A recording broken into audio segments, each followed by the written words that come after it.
Well, let's talk about the nexus of politics and crime, specifically when it comes to the state of Bihar. Bihar, the state that goes to polls next week. When ADR, the Association of Democratic Reforms, a think tank that looks at electoral data and processes very seriously, when this group of researchers went through 1,314 affidavits filed by several candidates for the first phase of elections in Bihar that's going to be held on 6th of November, they found out that 27% of these candidates, which is 354 of them, have declared serious cases of crime against themselves. In fact, 33 of them have cases of murder against them.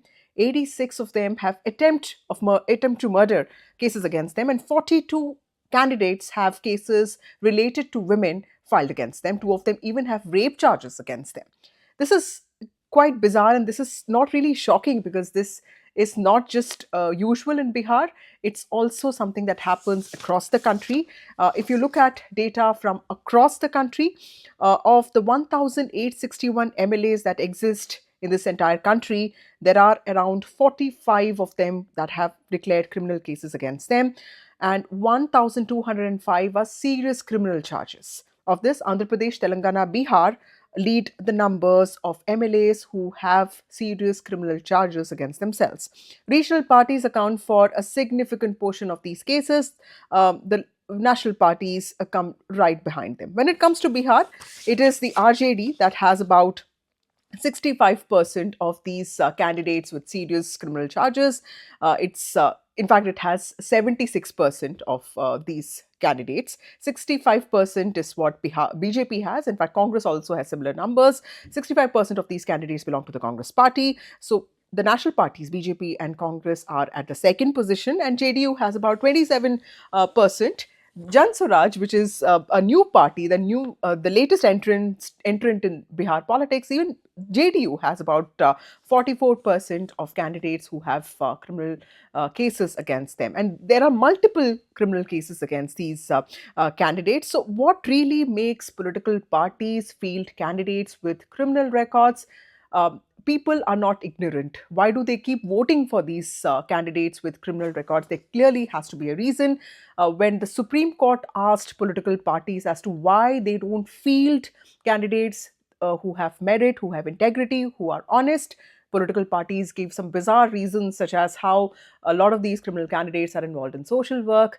The moot point here is that there is non-transparent political funding. This is also time to evaluate how state funding of elections can make it more transparent, can probably also ensure that more honest people with integrity also come into the world of politics.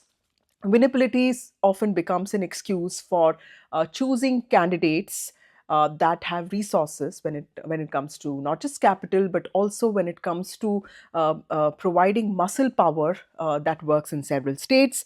And the situation was not very different when it came to Lok Sabha. Of the 40 MPs who came from Bihar, 21 had serious criminal charges, criminal cases against them. Pappu Yadav was one lone MP who had 41 criminal cases against him. 8 of the 12 BJP MPs had criminal cases against themselves, and all 4 RJD MPs also had cases against them.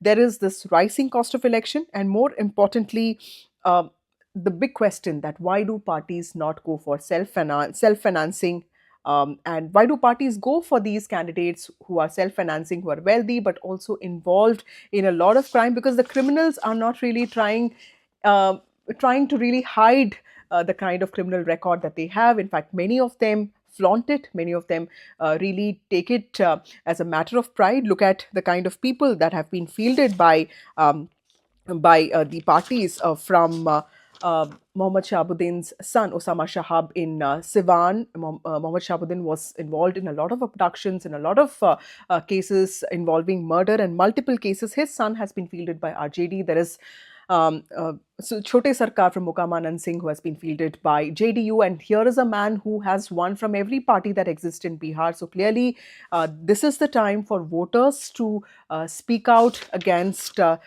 degradation that's happening in politics, because there needs to be a moral needle somewhere, and there needs to be cross-party consensus that there needs to be a complete blanket rejection of criminal candidates when it comes to state politics.